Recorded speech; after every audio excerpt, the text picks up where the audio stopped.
when she was a colonel, and I've enjoyed getting to meet the general and appreciate the job you guys are doing.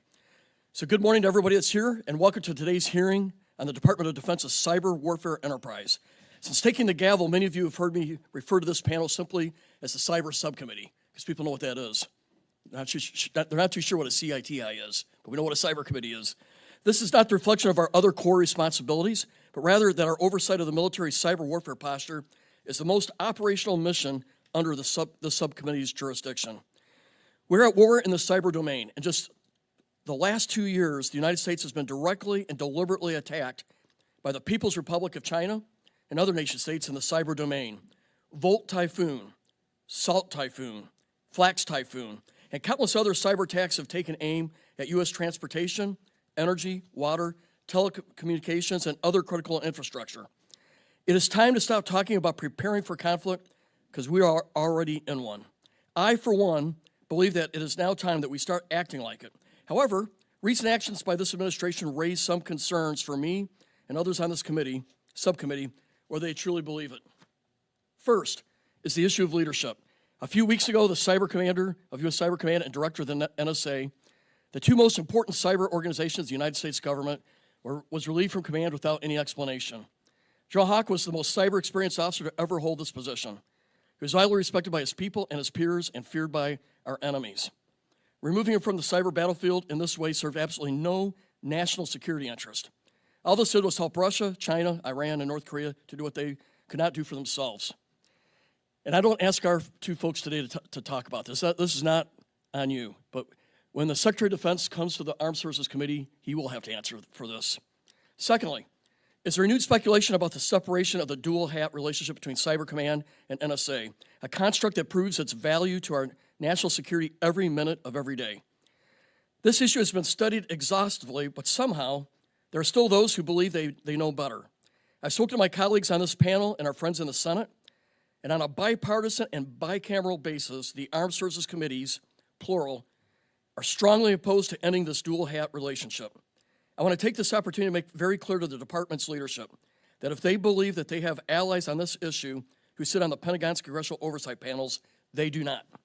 Third, I remain concerned about the state of our cyber training and readiness. General Hartman's statement noted that the service cyber components only recently attained foundational readiness standards. Foundational readiness has a very specific meaning, and the fact that it took us more than a dozen years to reach this point is not something to celebrate, though I'm glad we're here now. To succeed in the cyber domain, we need far more than foundational readiness, and I'm particularly interested in hearing from both of you what you need to create and sustain a high level of readiness across the cyber warfare enterprise. I believe a good starting point is to ensure the cyber readiness metrics reported to Congress are meaningful, accurate, and honest. As we discussed with your teams at the last cyber quarterly brief, we don't request these numbers to hear good news, but to understand the ground truth and focus on our finite time and efforts and what we need to improve.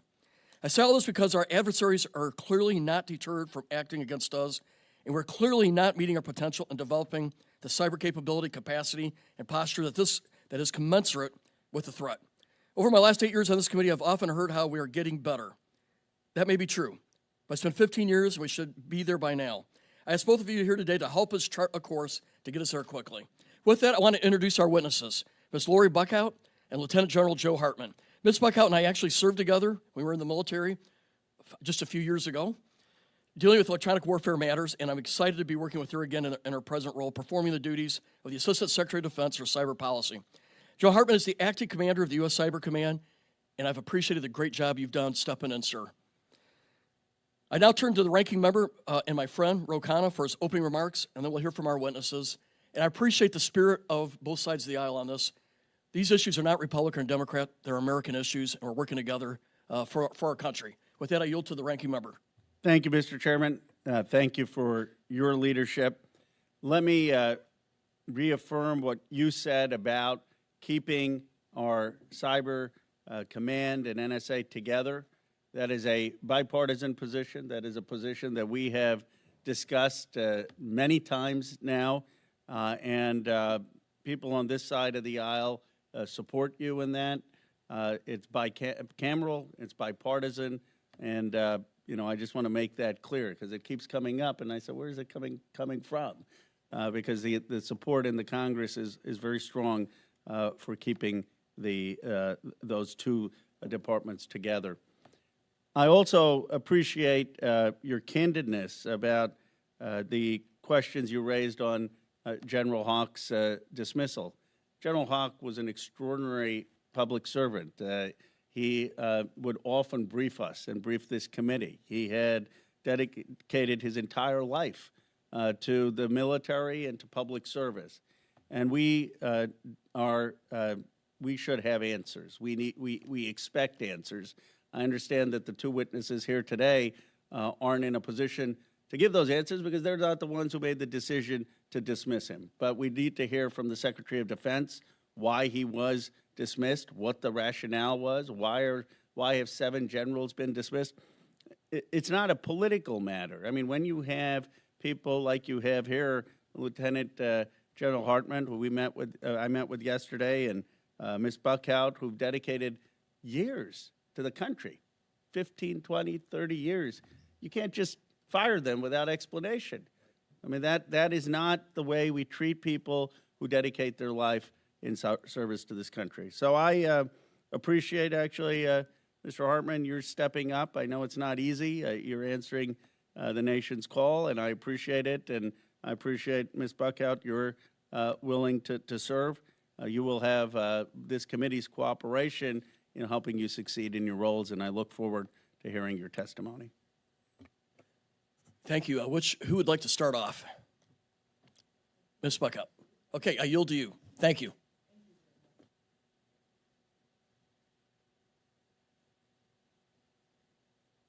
The talk button. This is why he is the commander of Cyber Command. Chairman Bacon, Ranking Member Khanna, members of the committee, thank you for the invitation to be here today and discuss the Department of Defense cyber posture. It is an honor to share the stage with Lieutenant General Hartman. I cannot succeed without a strong partnership with U.S. Cyber Command, and I value the strong ongoing relationship between our organizations, one guided by the President's vision of peace through strength. I am deeply grateful for the opportunity to serve as the Deputy Assistant Secretary of Defense, DASD, for Cyber Policy, and I'm currently performing the duties of the Assistant Secretary of Defense, ASD, for Cyber Policy. I come to this role after more than 40 years in communications, intelligence, and cyber. I am proud to once again be serving my country under Secretary Hegseth. Mr. Chairman, I look forward to working with you and this subcommittee to achieve your goals. The President has nominated Ms. Catherine Sutton to serve as the ASD for Cyber Policy, and I look forward to supporting her as a DASD for Cyber Policy should she be confirmed. The United States faces a strategic environment of heightened complexity and risk. The environment is defined by the vulnerability of our homeland to the evolving capabilities of near-peer competition and other adversaries who pose alarming threats across both kinetic and non-kinetic spheres. Cyberspace, a domain essential for global connectivity, communications, and innovation, has also become a contested battle space. Of particular concern is the increasing willingness of adversaries to use cyber capabilities not only for espionage, but also to gain access and pre-position for disruptive actions in cyberspace and to threaten critical infrastructure and services that underpin our society. The People's Republic of China poses an extensive cyber workforce and supporting ecosystem that contributes to the Chinese Communist Party's malicious cyber activities. Through activities like Volt and Salt Typhoon, PRC has shown themselves to be a dangerous risk to our homeland. The Secretary has directed DoD to prioritize resources towards the most lethal and effective capabilities required for the joint force to defend the homeland and deter China, and this is a strategic imperative in which cyberspace plays a foundational role. The Russian Federation continues to pose a significant cyber threat to the United States as well, and to our allies and partners. Russia's cyber operations are often integrated with its broader geopolitical objectives, aiming to sow discord and project power on the global stage. The Kremlin views cyberspace as an essential tool for advancing its strategic aims and challenging United States national interests. Other threat actors, such as the Islamic Republic of Iran and the Democratic People's Republic of Korea, remain capable adversaries and malicious actors in cyberspace. For-profit criminals in transnational criminal organizations, which might be referred to later as TCOs, target U.S. critical infrastructure for ransomware, and take advantage of the speed and anonymity of cryptocurrencies to hide and launder illicit gains. Within this complex and varied threat environment, the Office of the Assistant Secretary of Defense for Cyber Policy provides guidance and oversight for DoD cyberspace activities, as well as the implementation of plans related to cyber forces, capabilities, and their employment. Invested with the authorities of the Principal Cyber Advisor to the Secretary of Defense, the ASD for Cyber Policy is charged with oversight of U.S. Cyber Command's service-like responsibilities. Our strategic aims focus on Secretary Hegseth's three priorities: Homeland Defense, lethality, warfighting. To that end, we are concentrating our efforts in three key areas: reestablishing deterrence and securing the homeland. Our foremost priority is to protect and defend the American homeland against aggression in cyberspace. We ensure our cyberspace operations forces have the resources, authorities, and strategic direction they need to contribute to deterrence and, if necessary, defend against and defeat cyber threats from abroad. Restoring the warrior ethos. Our people remain our most important asset in cyberspace. Recruiting, retaining, developing, and rewarding the highly skilled individuals on the front line of cyber operations is paramount. To maintain our advantage in the face of evolving cyber threats, we must prioritize recruiting, training, and retaining the most talented individuals to achieve mastery in the cyber domain. Rebuilding our military. We continue to evolve our capabilities against technologically sophisticated threats. In many cases, we can capitalize on advanced, lower-cost solutions from the private sector. DoD is enhancing its acquisition pathways to improve the ways we buy software, including through new partnerships with non-traditional suppliers. Ms. Buckhout, are you near the end? Because we just hit our 5 minutes. Oh, my goodness. Yes, sir. In conclusion, I remain grateful for congressional support. This support is essential to mission success. We look forward to demonstrating the tangible outcomes of support for this posture review. We're deeply grateful for the support of Congress. Look forward to working with you in the future. Thank you so much. Thank you. Yes, sir. General Hartman. Good morning, Chairman Baking, Ranking Member Khanna, distinguished members of the subcommittee. It's an honor to be here representing the men and women of United States Cyber Command. I appreciate the opportunity to testify alongside Ms. Buckhout.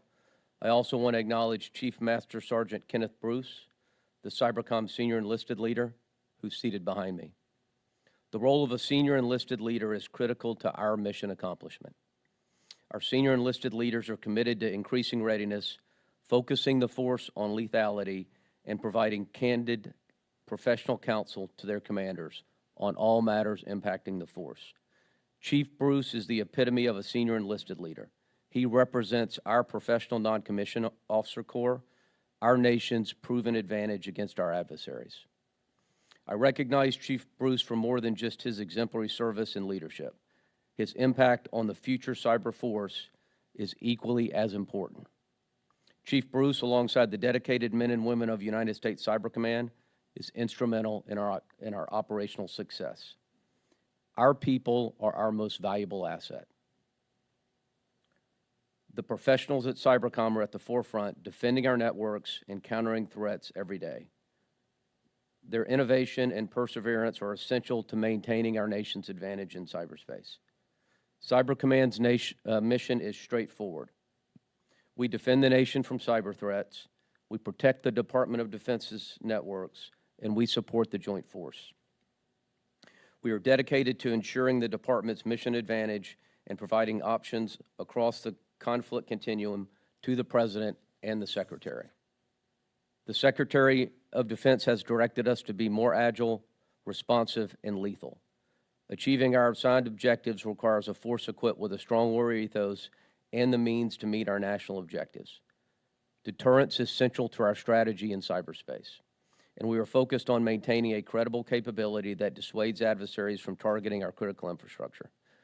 In 2024, we executed over 6,000 successful operations, roughly 25% more than in 2023, and we are on pace to surpass that number in 2025. Our operations continue to grow in scale, speed, and complexity. Through the service-like authorities granted by Congress, we are strengthening the cyber mission force. Cybercom works with the services to manage our talent and improve retention. We have improved the quality of our training, providing new, challenging opportunities for our operators, and the authority to conduct the development and acquisition of cyber operations capabilities has an outsized impact on the cyber mission force. Lastly, enhanced budget control streamlines a process that previously required months of staffing and coordination, empowering Cybercom to maintain our operational advantage in a dynamic environment. In fiscal year 24, Cybercom responsibly managed over $2.5 billion, tightening the alignment of authorities and accountability for cyberspace operations. These are all things we're doing now. With your support in Congress, we will continue to do more. True excellence requires a world-class workforce. Cybercom is collaborating throughout the department to develop, pilot, and implement tools such as artificial intelligence and other opportunities to invest in our workforce. A world-class workforce requires world-class training, facilities, and capabilities to excel and thrive. With leadership and assistance from Congress and the department, we are well positioned to achieve world-class results. Our work is far from finished, but with your continued partnership, I'm confident we will succeed in defending our nation. Cybercom will rise to the challenge, outpacing our adversaries, securing our interests, and protecting our future. Thank you, and I look forward to answering your questions today. Thank you, Joe Hartman. It's not lost on us that the other combatant commands are preparing for war every day, but Cyber Command, we are in cyber warfare every day as we speak. We're being attacked by China, Russia, every day. Ms. Buckhout, my first question is to you. The current administration inherited the Cybercom 2.0 effort. Can you share the latest updates about where Cybercom 2.0 effort stands, as well as any changes the administration may be considering? Thank you. Thank you, sir. We think that 2.0 was a great effort to improve our workforce management and retention. We have taken another relook and decided that we think it needs even more work. We consider cyberspace as importantly as you do. We really appreciate your continued emphasis on that matter. So we have decided to do a deeper look and make it a better product. Thank you. One follow-up question, and I'm piggybacking on comments that Mike Waltz has made earlier, but something that I've also positioned out there. Are we looking at rescoping our rules of engagement? I mean, we're being attacked every day, but we have more limited rules of engagement. What's your perspective on this? I know that I don't want to get ahead of the Secretary and the President, but I know that we're always relooking the better ways to counter our adversaries in cyberspace. And our challenge, of course, is keeping up policy with the pace of technology and the pace of our adversaries. I would say that we're always looking for better ways for our cyber forces to address the enemy across the globe. And I would defer to General Hartman if he has any additional comments to that. Chairman, thanks for the question. I would offer that on a daily basis, we are actively engaged with our adversary. As the adversary changes, we adjust our tactics, techniques, and procedures. I acknowledge that we need to get faster. We need to get better. There is certainly an authorities and policy piece that we will continue to engage with the administration and with Congress on. There's a capability piece that it's my job to continue to push and ensure that we are as capable and as lethal as possible. And I would welcome the opportunity in the closed session to discuss this with you more. Thank you. I got a follow-up question for you, General Hartman. We were looking at all the general officers, all the services, trying to get a feel for just how much depth we have in the cyber career field, and really only spot one general officer that has extensive cyber experience before they became a general officer. So our question here, are we doing enough to develop our cyber leadership here? It seems like we're low on cyber. We got a lot of depth in air, surface warfare, infantry, space, but in the cyber area, there seems to be a shortage. Chairman, thanks for your question. You know, experience takes a number of different things, right? There's education. I think across the services, we have done a good job of integrating cyber into the curriculum, you know, really from the basic level up through the general officer ranks. I attended a course called Pinnacle at the 3-star level 6 weeks ago, and certainly a significant amount of our curriculum and discussion was about advanced capabilities like artificial intelligence and how does the department leverage that. I think we have done a good job at the general officer level. My deputy right now is a surface warfare officer in the United States Navy. My chief of staff is an infantry officer.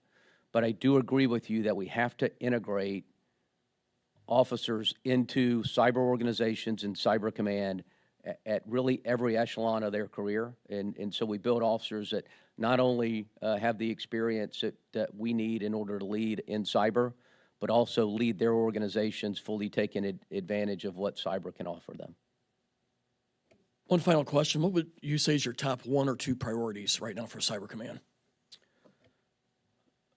Chairman, our top priority remains talent management and ensuring that we can build mastery in the force. That mastery is required to defend the homeland. That mastery is required in order to outpace China, and we will remain laser focused on that. Thank you. With that, I yield to the ranking member. Thank you, Mr. Chair. Ms. Buckhout, with some of the cuts at the State Department and USAID, which support our allies, what is the department doing to mitigate those shortfalls, and what support do you need?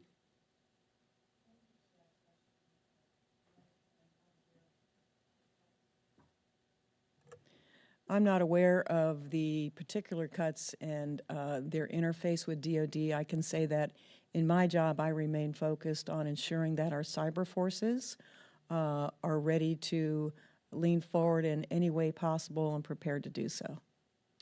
And are you still working with allies in doing that?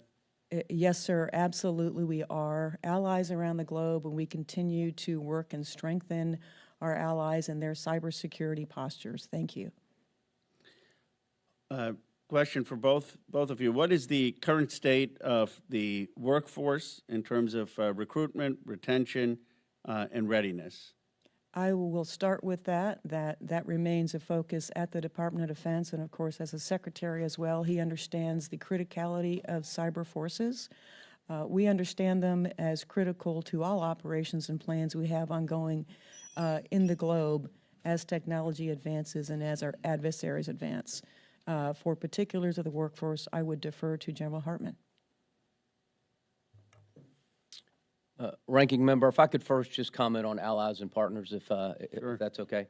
You know, in the 6 weeks I've been in this acting position, I have met with 11 different counterparts from allied and partner nations, to include all of our Five Eyes partners, the majority of our partners focused on the Arctic.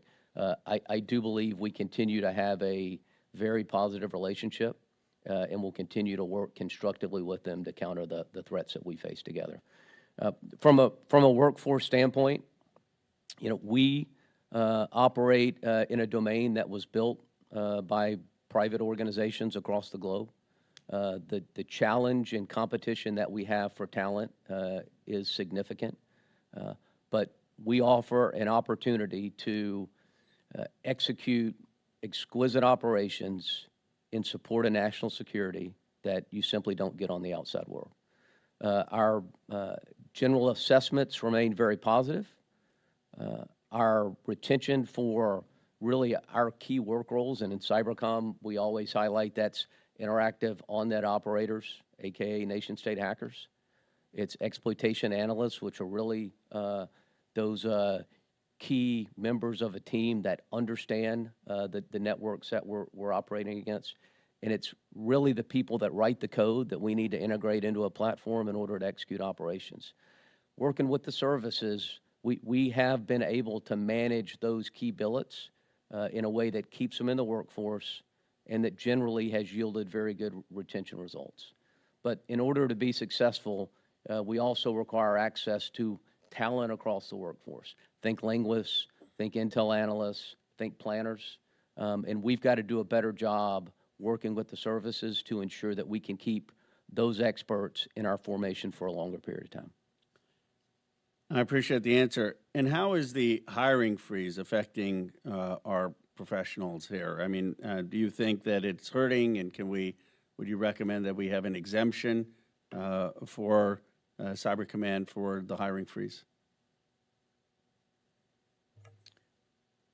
Ranking Member, certainly we are working with the department to address the impact of the hiring freeze. We're hiring a highly technical workforce, oftentimes with investments over a number of years in order to create the skill sets that we're looking for. So we are working with the department, and we are hopeful that that freeze will be lifted soon. Ms. Buckhout, last question for you on the hiring freeze. Thank you, sir. We also have been examining that. We have a cyber-accepted workforce that we collaborate with on the DoD CIO, and we are working through options now to see how many folks we can bring in under that umbrella. Thank you. Thank you, Mr. Chair. Thank you, sir. Dr. McCormick, you are recognized. Thank you, Mr. Chair. Thank you for both being here today and a busy Friday right before we get out of town. Lieutenant General, I appreciate you stopping by the office yesterday. We had a very candid conversation about Cyber 2.0 and its organization. One of the things that we mentioned, and you just kind of alluded to, Ms. Buckhout, that we're essentially moving on from the traditional Cyber 2.0. We're going to revamp that, correct? Yes, sir, that is the plan. Okay. One of the things that confused me about our conversation on reflecting on it, we had a great conversation about 3 different ways we could do this as a single column, single command, kind of like we did with Space Force, either keeping it in silos like we do right now with the militaries, or tucking it back under SOCOM. Is that correct, Lieutenant General? Congressman, our OPT that evaluated based on I would ask the gentleman to not use acronyms because most people don't know what that means. Okay. Congressman, we had a requirement from Congress, NDAA Section 1533, to analyze the force presentation model for the cyber force. We developed a operational planning team from Cybercom and across the Department of Defense in order to look at 3 models. So I got to be concise here because I have 3.5 minutes. Okay. So I need you to keep your this is not our typical brief. We got to be quick for me. So Congressman, we analyzed 3 models: status quo, Yeah. a SOCOM-like model, and the creation of a cyber force. Which one's your preference? Our preference was the SOCOM-like model. The problem I have with that one, and this goes to the point of what I was worried about. If we talk about what SOCOM is and the different services, the special operations capable people, the operations, there's a difference between operational command and tactical command, correct? Correct. Okay. I just wanted to make sure that when we talk about SOCOM, responsible for building and special operations forces, but geographical component commanders have operational command over them, correct? That's correct. Okay. This seems to fly in the face of what Cybercom would be, both building the forces and employing them in that kind of model. Do you have something to say on that, Ms. Buckhout? Okay. So the different services of special operations, or SOF operations, are each unique and perform different missions like SEALs versus Joint Tactical Attack Controllers. You talked about Cybercom managing common training requirements so that regardless of uniform, everyone is trained to operate as interchangeable, correct? That is correct. Okay. And am I incorrect to understand that there's purposeful, no service specialization when you do that? Is that correct? That is correct. Okay. So this is where I don't really understand because JSOC isn't a combatant command like Cybercom is, correct? That is correct. They are sub-unified command. Okay. So it sounds good at first glance, but what it worries me is that the command has been trying to incorporate this for 12 years where you can't do both inside of SOCOM, or am I misunderstanding that? Congressman, just like SOCOM, we have components and we have sub-unified commands to include the Cyber National Mission Force and Joint Force Headquarters Stoughton, similar to SOCOM. Okay. I guess I wonder if, Ms. Buckhout, and you can weigh in this anytime you want, because I know this is a complex issue. It really is. And we've been arguing this since I got here. We're going on 2.5 years, and they were arguing it way before I ever got here. And I just want to make sure when we're recreating 2.0 that we're moving at light speed as fast as possible without the get-ups of organizational cross-contamination, if that makes sense. When you talk about prepping somebody administrative versus deploying them tactically, usually it's done in separate commands, not in the same command. And that's what worries me, is that we're bumping up against this. The services want to have their own silos. We want to have a same command. We tuck it under SOCOM. It hampers us to do the mission correctly. And that's what I'm just really worried, that we put a lot of thought process into this before we jump on this next time, that we understand, we look before we leap. Does that sound reasonable? Yes, Congressman. That's too easy. Too easy. All right, well, thanks. As with that, I yield, Mr. Chair. Thank you. Mr. Whiteside, you are recognized. Thank you, Mr. Chairman. I'm grateful to the two witnesses here and for the bipartisan leadership of this subcommittee. I would add my voice to their comments this morning. Today is May 16th, 6 weeks after the previous Cyber Command commander was removed on April 3rd. Over those 6 weeks, Congress and the subcommittee have received no details from the Secretary of Defense or the White House about the reasons for his removal. This is utterly unacceptable and a sign of the cavalier lack of professionalism from this administration.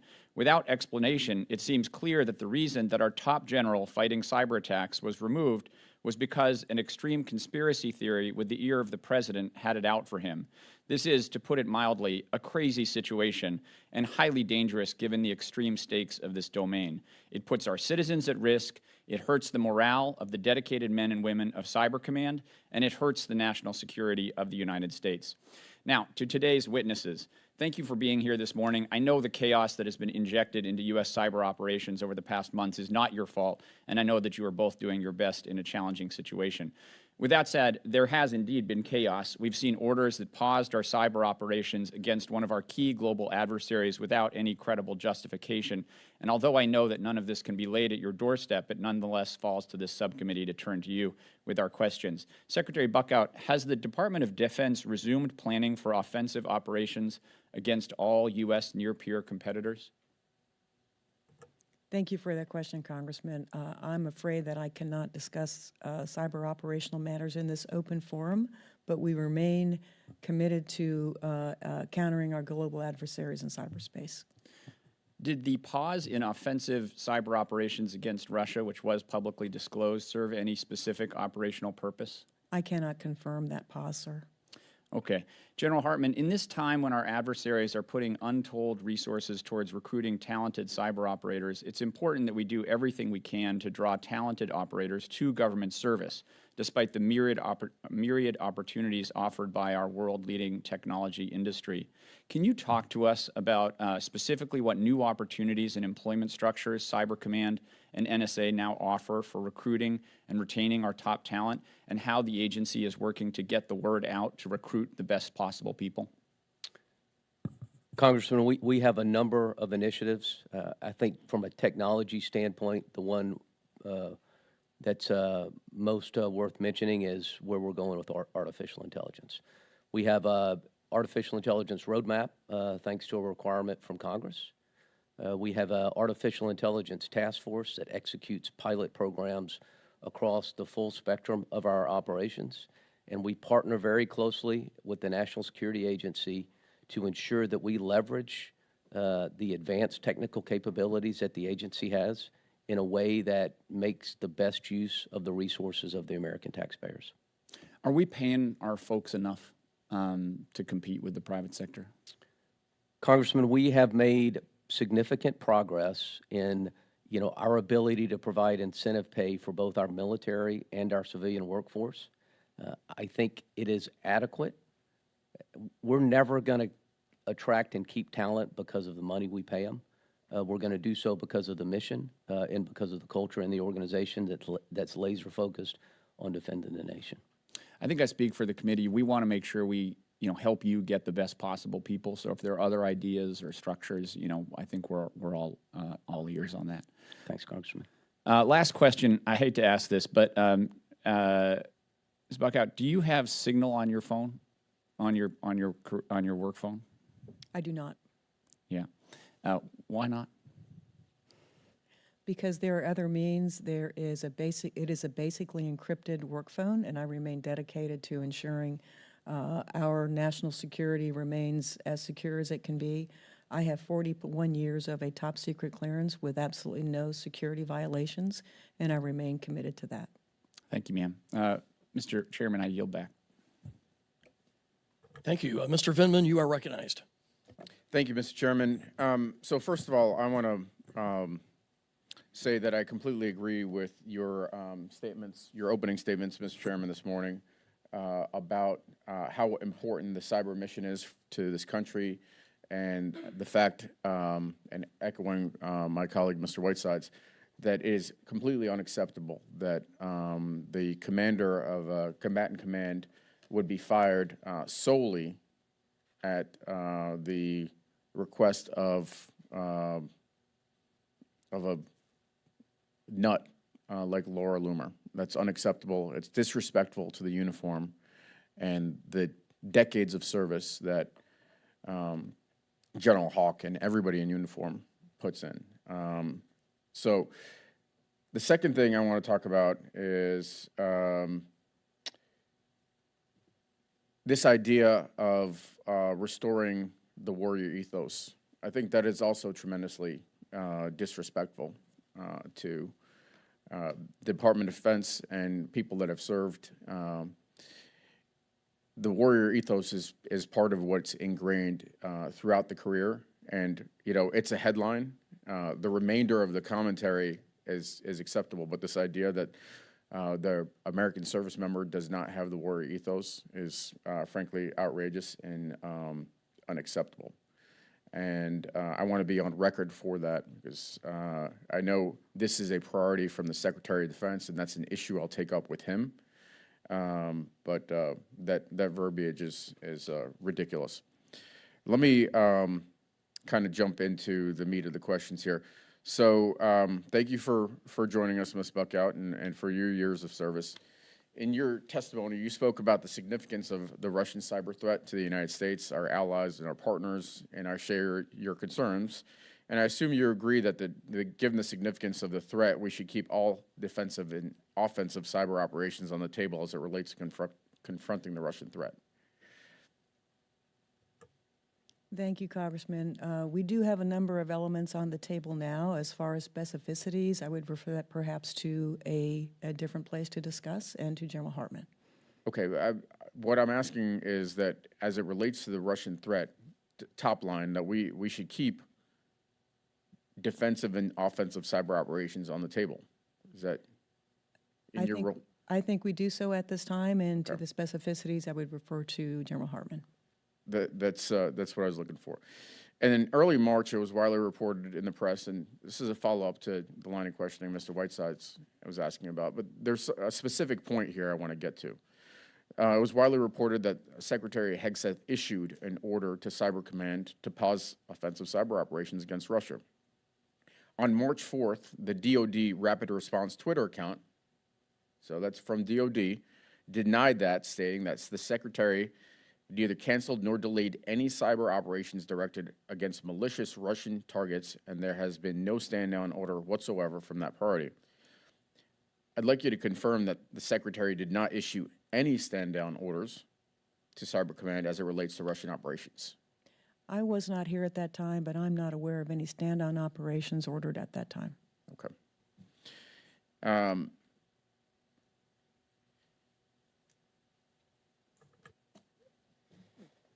Mr. Chairman, are we going to have a second round of questions? Yes. Okay. So let me start then on this line. And Mr. Vindman, if I could, I'm going to put you on pause for a second. I actually dug into this whole matter. I just want to address it. There was a one-day pause, which is typical for negotiations, and that's about as much I can say. It was a one-day pause. Okay. Okay, thank you for that clarification. All right, as it relates to cyber operations, as we know, and this is not an exhaustive list, but there's, and so this will give you an opportunity to think about it, because for the second round of questioning. But cyber attacks have objectives of attacking, damaging, destroying systems. But there are also aspects that are that are more pernicious and pervasive, and this is attacks related to deception and disinformation.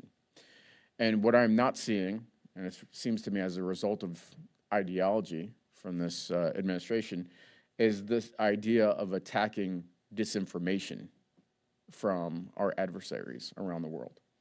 And if we're not doing that, then we are leaving ourselves completely open to a major line of attack. And so I only have 13 seconds left. I'll let you ruminate on that and then come back to it during the second round. Thank you. Thank you, Mr. Vindman. I ask unanimous consent that non-subcommittee members be allowed to participate in today's hearing.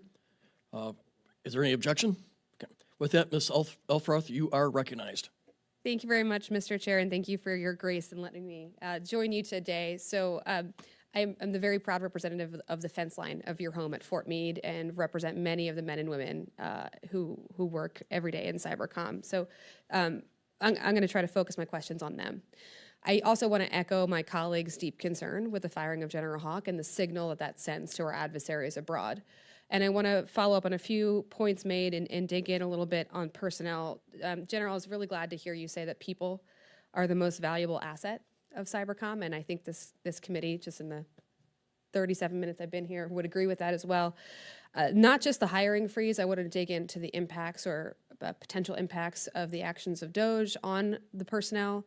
I would be curious to hear from your perspective how many under your command took advantage of the fork in the road offer, how many probationary employees were separated from the agency, and I have a follow-up question to that, but I would love clarification from you first.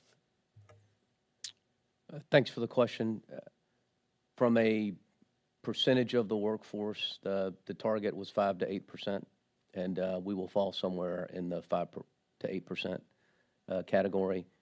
No probationary employees were terminated as a result of this unless it was for non-performance or disciplinary reasons.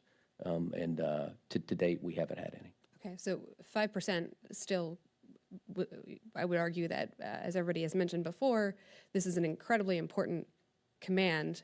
5% of that is going to be felt. Can you speak to how you're going to balance out being able to deliver while losing 5% of your workforce? Congressman, we have a deep and talented workforce, and we have junior leaders that will move up and assume those responsibilities, and it will be difficult. It will require leadership, but we know who's leaving.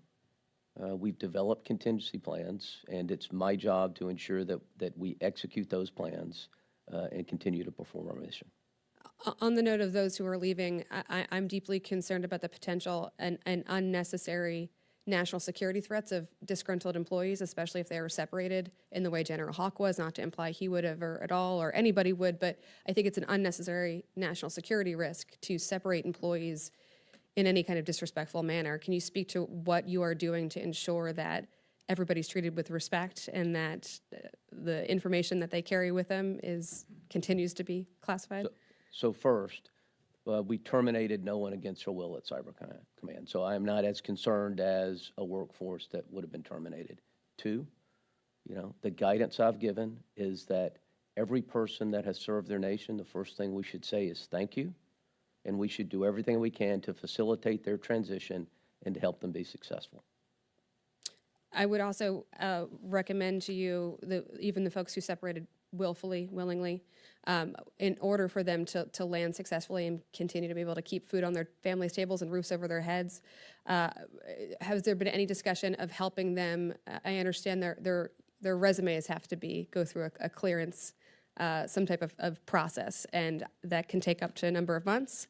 That's deeply concerning for my constituents. Can you speak to how you're preparing for that? Congressman, I have visited that facility, and I have worked with the team, and I will tell you they are doing just an enormous amount of work in order to clear the resumes in a way that allows personnel to go out and find employment. I do not believe that we will see any significant delay as it relates to what we have to do to enable the people that have served with us in order to go find a new job. So I'm hearing from you that you're committed to ensuring that goes faster than a few months. Do you have any time frame of which your goal is to clear those resumes?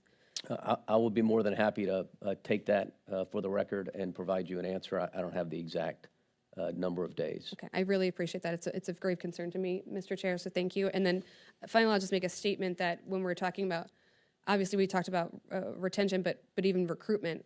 I think it's going to be really difficult for us as a nation to recruit the best and the brightest to this space. It was already incredibly difficult when they, to Mr. Whiteside's point, can make significantly more money in the private sector when we are treating our civilian employees with across the board with the disrespect that we're seeing from this administration. Particularly here, I think everybody wants to see the best and the brightest young people want to go into public service.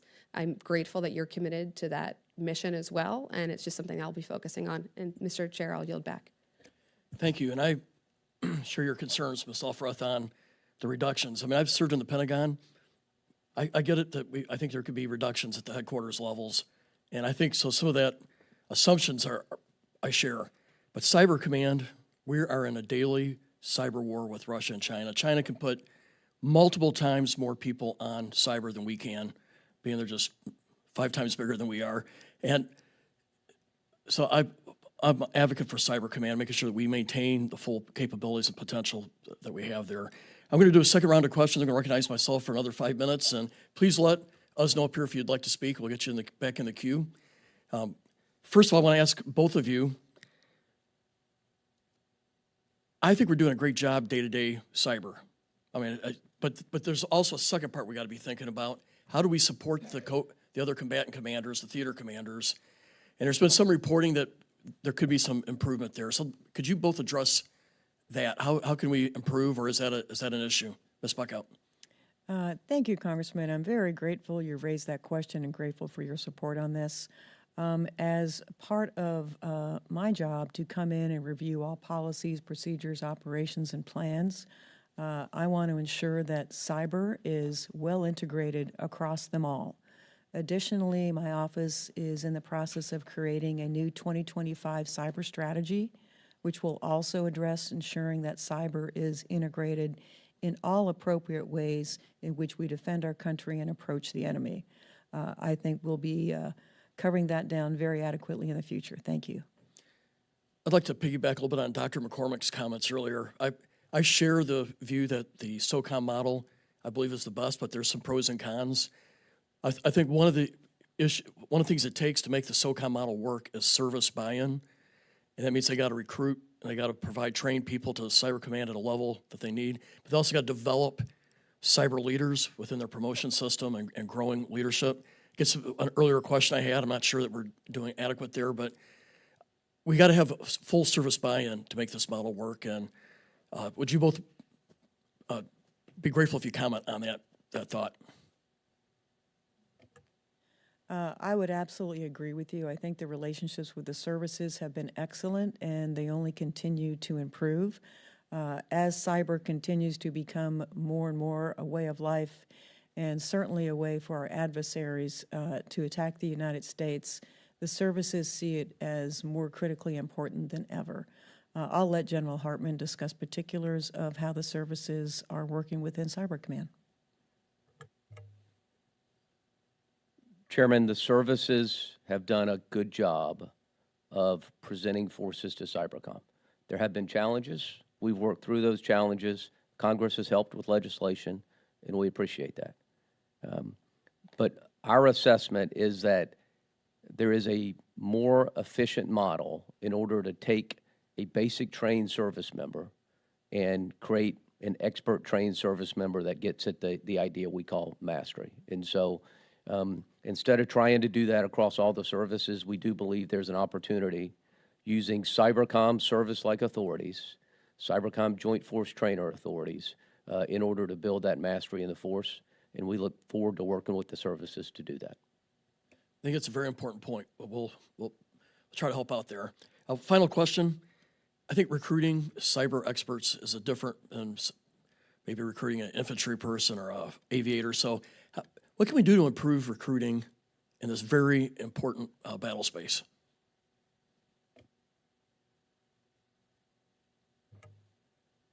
Thanks, Chairman. Look, we have made significant strides in recruiting on both the service and really the civilian side of the house. Our service numbers, while not perfect, are better than they've ever been. We transitioned from a service standpoint or a civilian standpoint to the Army as our combatant command support agency. And prior to some of the workforce shaping efforts we're going through right now, we'd seen a 45% decrease in the hiring timeline. We do believe we have a plan moving forward, and we look forward to working with the department to get after it. Thank you, Mr. Khanna. Thank you, Mr. Chair. You referenced, General Hartman, the 5 Eyes, and we had talked yesterday when we met about not really having that much intelligence in South Asia with India and Pakistan. I saw Congressman McCormick left. He and I chair the India caucus. Do you think it makes sense at some point to move beyond the 5 Eyes? I know we have the 9 Eyes, and to look at countries like India for closer intelligence cooperation, and particularly with China's challenge and what's going on in South Asia. Ranking member, I would really defer to the D&I and the administration on where we go from a policy standpoint. But I do want you to know on a daily basis, we interact with a number of different partners, not just the 5 Eyes. And we look forward to interacting with any country, around the globe where there is mutual benefit to both the United States and that partner. And I think we'll continue to work those bilateral relationships very aggressively. And is India one of those countries? Ranking member, I would welcome to discuss this further with you in the closed session. Thank you.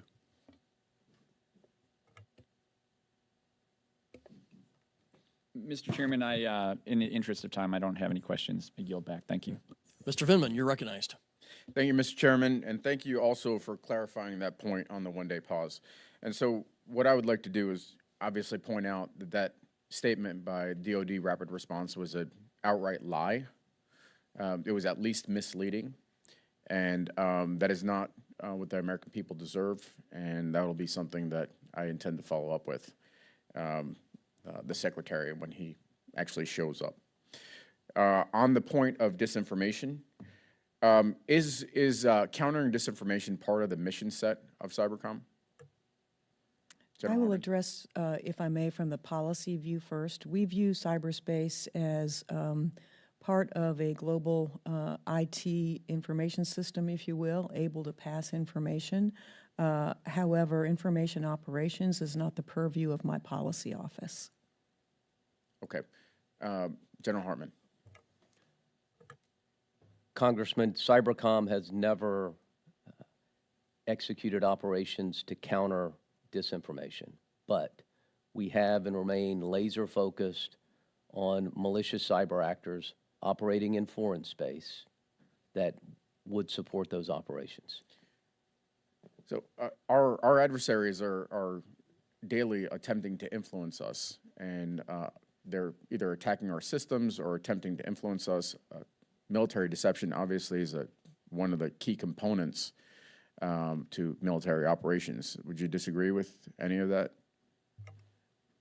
No, Congressman. Okay.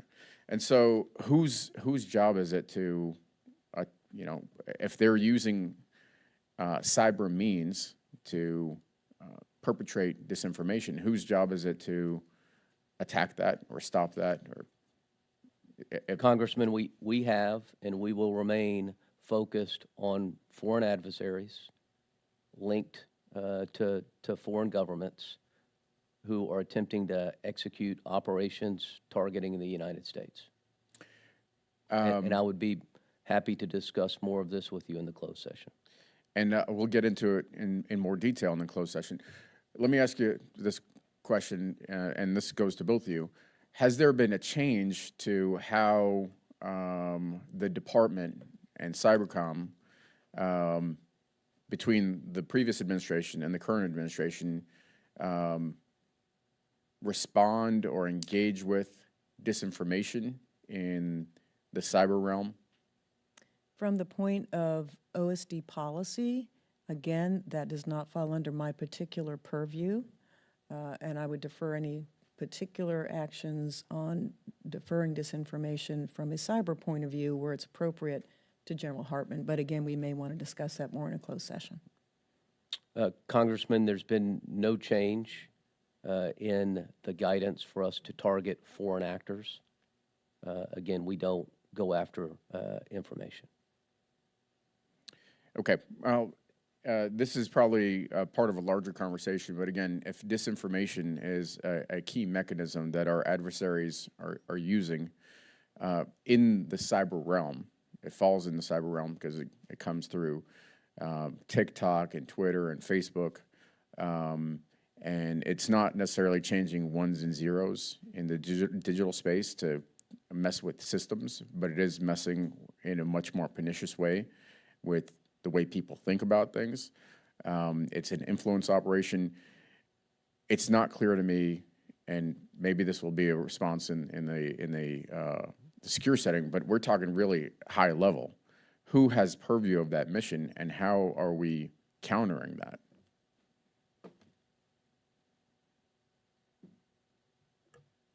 We have policy organizations that engage in that. I would again refer to a closed session to discuss that further. Congressman, really nothing that I can add in this session. Okay. All right. Thank you. Ms. Elfroth. Thank you again, Mr. Chair. I'm particularly concerned about the mental health support for service members under Cybercom. These folks are basically functionally on deployment while they're right here stateside.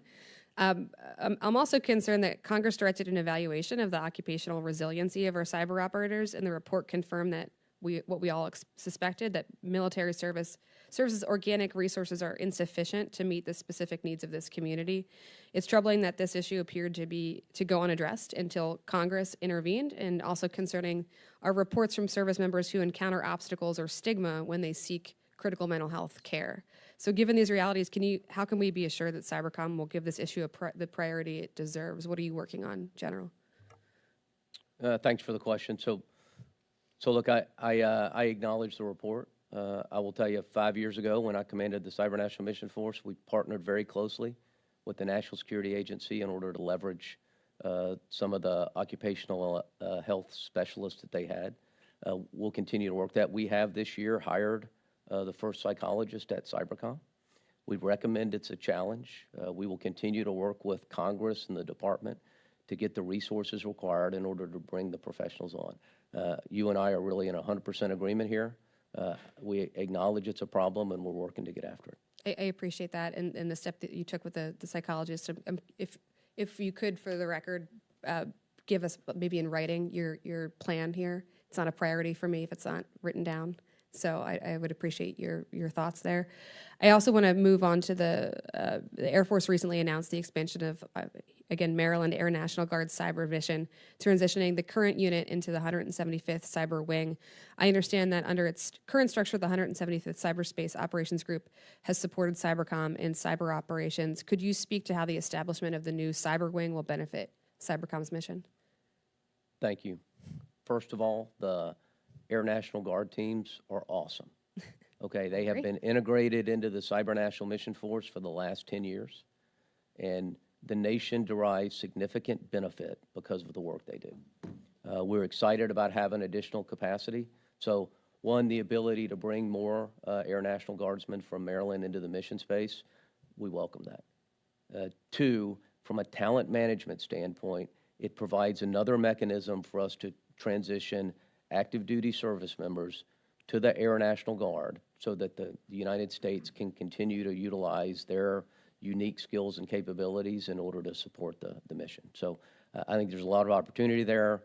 I am aware of the facility that touches the almost fence line, and we're excited about it moving forward. I appreciate that. And final question, as part of community engagement outside of the fort, Cybercom has traditionally gone into high schools and we talked about recruitment and retention, tried to get young kids excited about coding.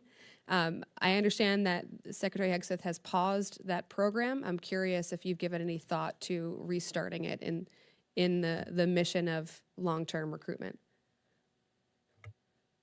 We certainly welcome any opportunity to engage with young people in high schools and across America. And, we'll continue to do that as aggressively as we can, consistently with the I'm not sure you answered my question. Could you commit to restarting that in the near future? We commit to restarting it as soon as we can, consistent with the department policies. Okay. I'll live with that answer. Thank you, Mr. Chair. I yield back. I want to thank both of you, Ms. Buckhout, General Hartman, for your leadership. Thank you for your candor. Our desire is to make sure we give you the tools and the support you need to succeed in this very valuable mission. And I'll say again, I appreciate your leadership and the hard work. With that, we'll adjourn.